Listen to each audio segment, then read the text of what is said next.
everybody, it's Maria from Still Dreaming Homestead. I'm sorry I didn't do a story yesterday. I just got too tired. You ever get too tired? Well, so I'm reading one now. Maybe I'll get a second one read later today, I'm not sure. So, we are reading from the DJ Dillon Adventure Series, and we are on book, what book is this? 5? Let's see, 1, 2, 3, 4, 5. We're on the 5th book. There are 10 books altogether. We're on the 5th book, and it's called Mad Dog of Lobo Mountain. Now, just a reminder, since it's been longer, DJ and Alfred were at a park with their dad and with Hero, and Hero caught the scent of something and ran off. There were also signs telling people to beware of rabies. Rabies causes hydrophobia, very terrible disease that can kill animals and kill people. So they were looking for their dog, wanting to get Hero back, when they heard crying. It was a little boy, and he had been bit by a dog. When he was shown the picture of Hero, he was crying and says, "Yeah, that was him." Well, DJ and Alfred are sure it wasn't him. Now they have to go look, because that boy's dad is out to shoot Hero if he finds him. And on top of that, they were told they couldn't go look for their dog because it's too dangerous, because that man has a gun out there. And on top of that, the little boy, I think his name was Roger, he doesn't want any shots. And if they don't find the dog, he'll have to get shots. He's very scared. So it appears he ran off, and he needs his medicine. So it's very bad what's going on. Let's see how it's going to work out. We're on chapter 3, a 3-way search. DJ leaned forward at the waist, puffing a little as he followed his father and deputy up the mountain trail. Alfred panted in back of DJ as the sun vanished over the mountains. Deep shadows silently stole over the 2 boys and the 2 men. DJ wanted to ask about diabetes, but the steep trail took all of his breath. The boy knew he couldn't ask questions until the deputy or Dad stopped. However, Corporal Brackett and Dad didn't stop until they met 4 young men with backpacks coming down the trail. DJ was glad to rest while the 4 hikers drew close. When the deputy called out, "You folks seen or heard a little kid?" The hikers shook their heads. Deputy asked, "What about a man with a full beard and lots of tattoos and wearing a holstered sidearm?" Again, the hikers shook their head.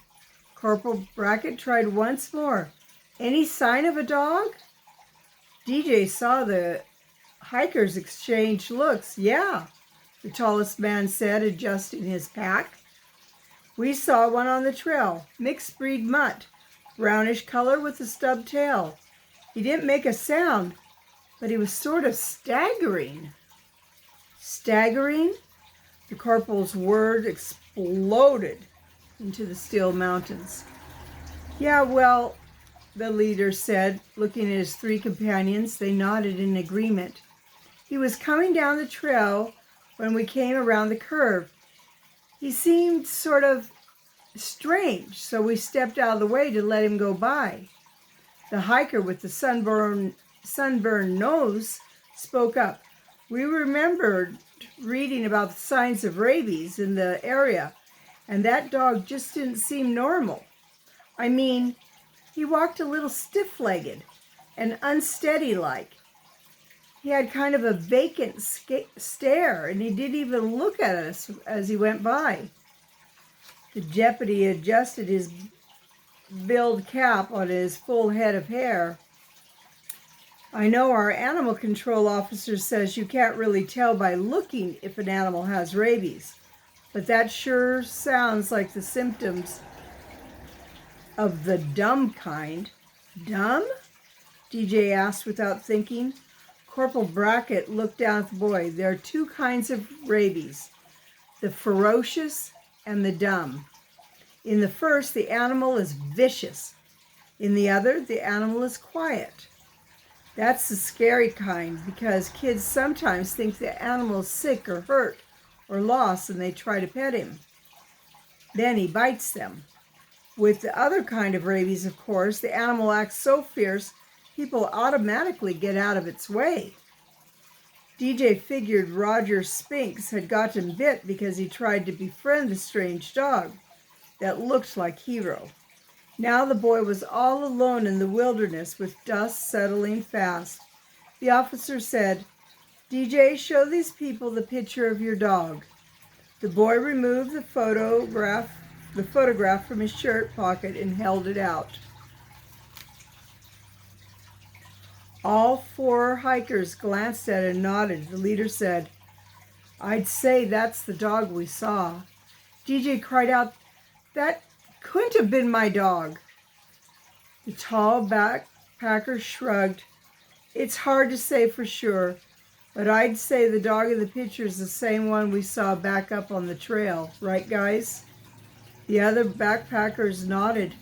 DJ cried out in protest, but the deputy thanked the hikers and stood aside so they could go down to the camp before nightfall. Well, Corporal Brackett said with a deep sigh, that puts things in a different light.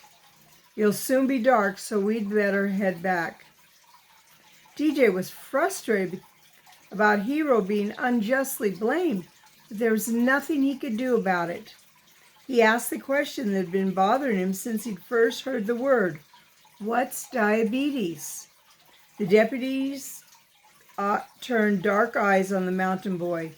It's a disease that impairs the body's ability to use sugar properly. The person usually gets very thirsty and has to go to the bathroom a lot. Diabetes can be controlled pretty well with insulin injections.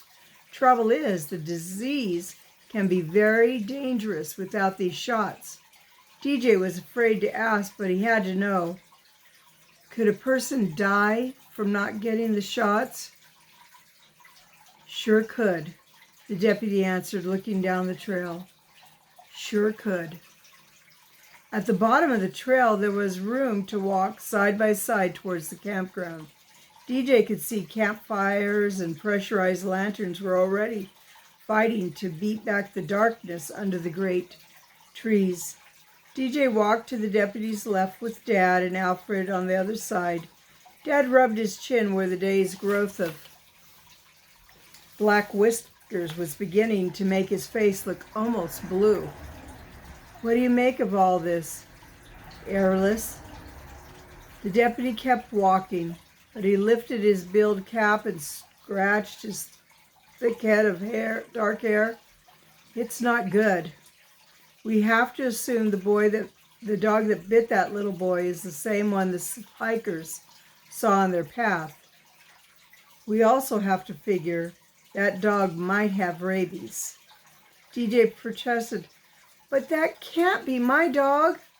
I hope you're right, DJ, but there's no way to prove that at the moment. So I'd better radio in for animal control officer and the dog handler who takes care of cases like lost kids. Alfred asked, what's a dog handler? Corporal Brackett chuckled. He's the man who works with our tracking and scent dogs. We have 3 of them. DJ said, I know about tracking dogs, but what's a scent dog? Scent dogs pick up human smells in the air while a tracking dog follows a trail. A dog's handler never works alone in these mountains. We always send a buddy with him in case something should happen. The animal control officer is what some people used to call a dog catcher. Alfred said, DJ's going to be an author someday. He could write a story about those tracking and scent dogs. DJ had already thought of that, but the deputy didn't seem to have heard Alfred's remarks. The officer continued his explanation. As I was saying, we only have 3 dogs for the whole county. Since Timber Gold County stretches from the Mother Lode Gold County on the west of the Nevada border on the east, we've got a lot of territory and all types of terrain. The land goes from barren foothills, less than 1,000 feet in elevation, to 10,000 feet above sea level. But no matter where a person gets lost, we first call in either the tracking or the scent dogs. We also have search and rescue coordinator who organizes volunteer search parties if the dogs fail. My son Daniel used to be a part of a search and rescue team for 2 or 3 years. Usually we find the lost person the first day. The longest was 48 hours on a lost kid. That's about 3.5 days. Thank God, so far we've never failed to find anyone in time to save their lives. The deputy glanced at the total blackness made by the dense forest growing all around them. He touched the radio handset at his belt. Sorry. Even though it'll be pitch black before anyone can get here to start the search, I'd better call the dog handler. He can work at night. Dad asked, can the little walkie-talkie reach to the sheriff's office? Everyone stopped as the deputy paused in the open space where the stars were above the treetops, and they were beginning to twinkle in the evening sky. This little radio reaches to the patrol car. They have a portable relay to the dispatcher. This handset can also reach the Tahoe National Forest up on the mountaintop. DJ turned away as the deputy began calling on the radio. DJ was sure Hero would eventually come by himself, as Dad had said, unless Mr. Spinks caught up with Hero first. But that little kid with the dog bite and diabetes was out there somewhere wearing nothing but a pair of cut-off jeans. Even though it was June, the temperature could drop into the 40s at night, and that's cold.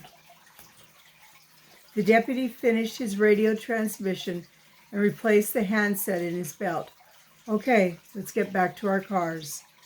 As they started walking again, DJ asked, how long could that little kid go without his diabetes shot?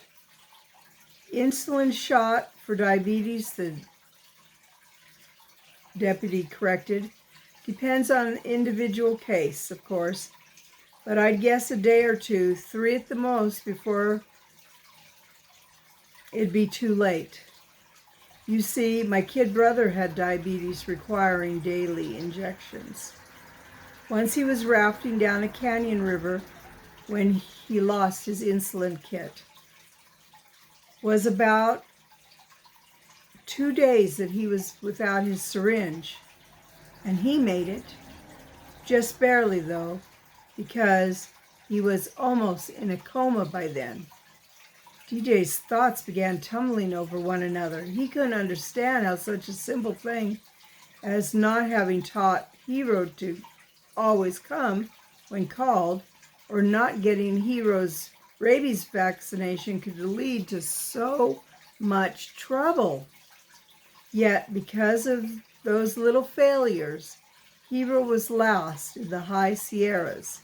An angry father was hunting the dog to kill him because the man thought DJ's dog had bitten Roger, and the dog might have infected the boy with rabies. Roger had either run away or got lost. He would die if he wasn't found soon. DJ didn't want to feel guilty, but all this was really his fault. He had to do something to make it right, but what?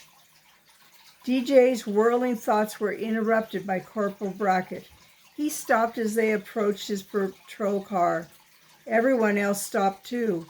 Mr. Dillon, I think the smartest thing for you to do is to take DJ and Alfred back to Stony Ridge for the night.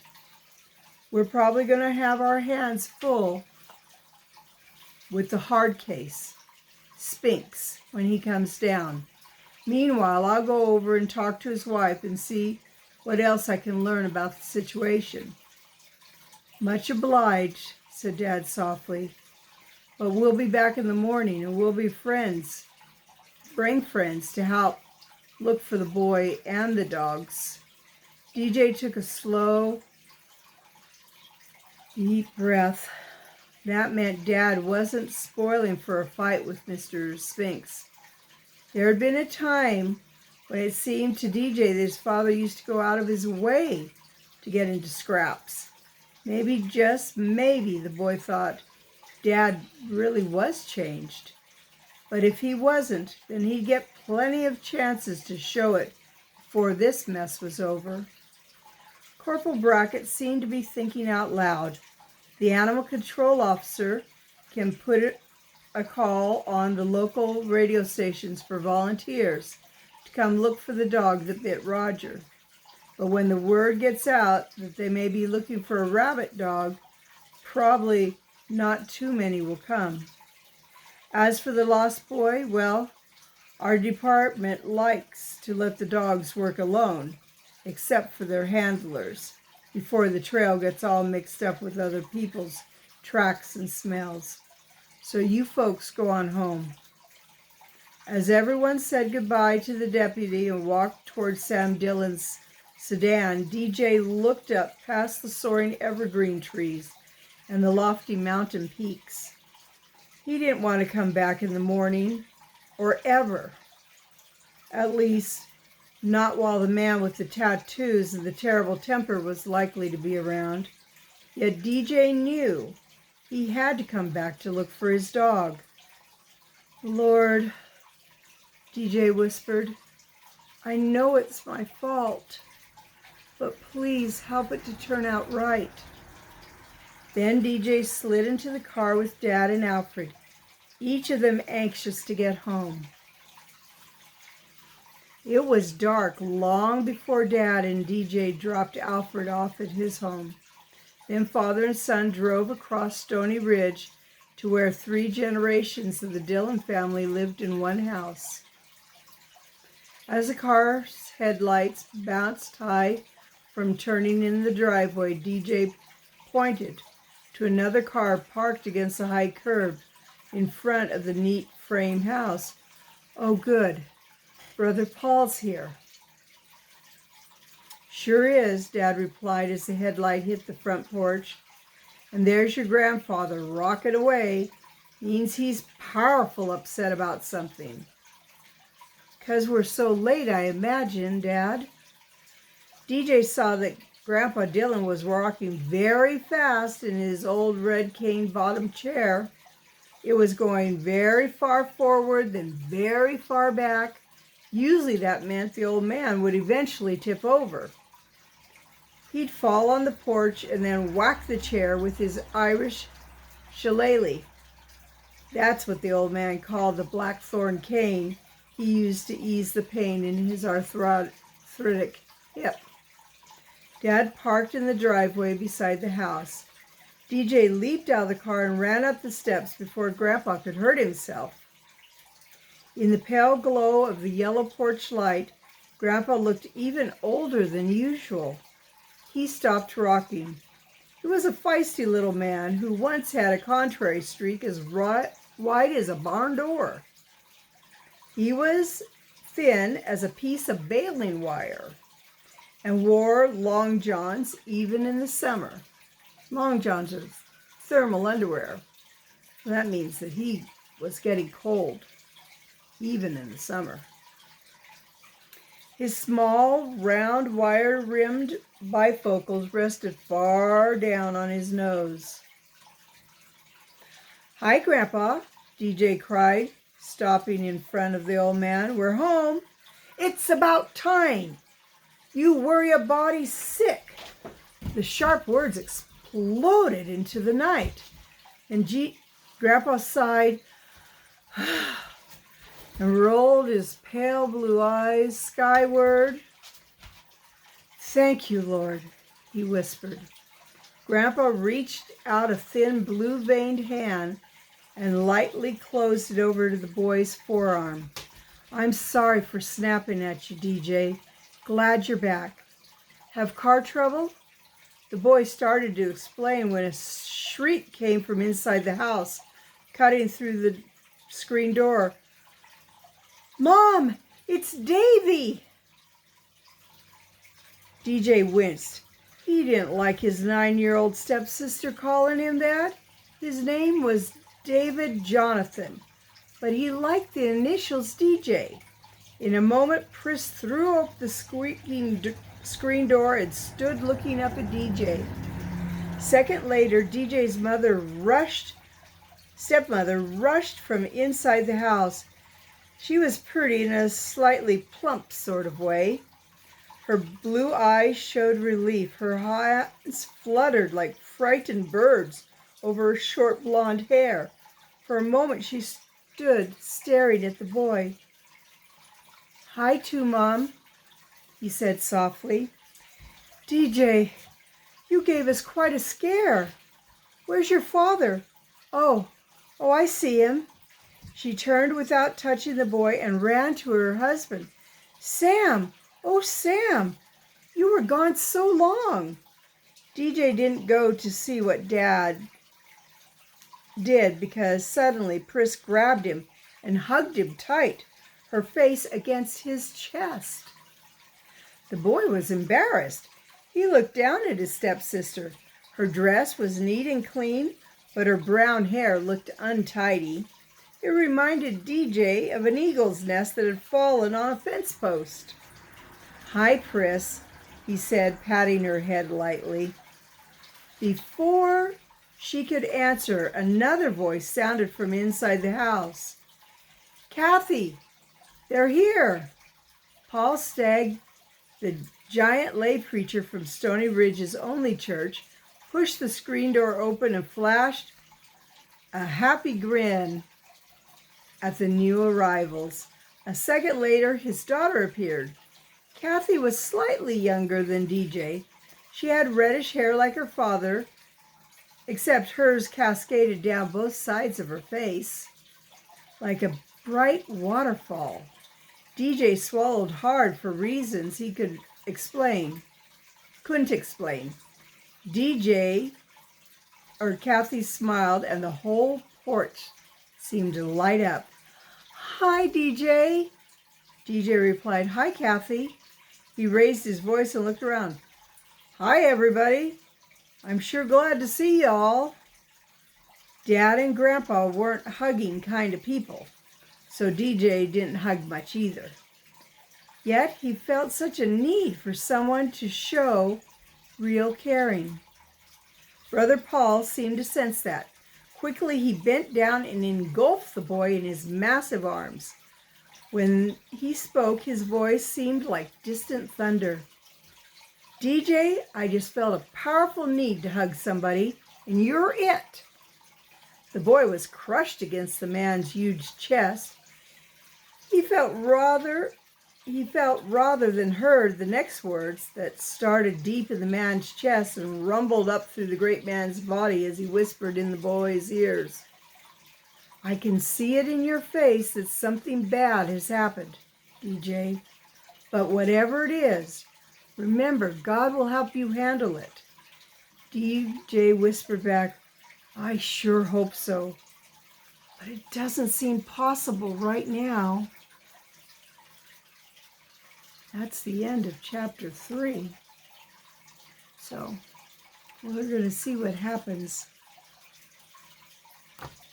the next day. Well, I hope you have a good day or a good night whenever you're getting to listen to this. I want to say I love you. I really do, and I'm glad you're listening to these stories. And I'm glad I'm getting to read them again. It's been a long time since I read them, and I'm enjoying them. So, God bless you. Have a great day. Whatever you do, keep dreaming.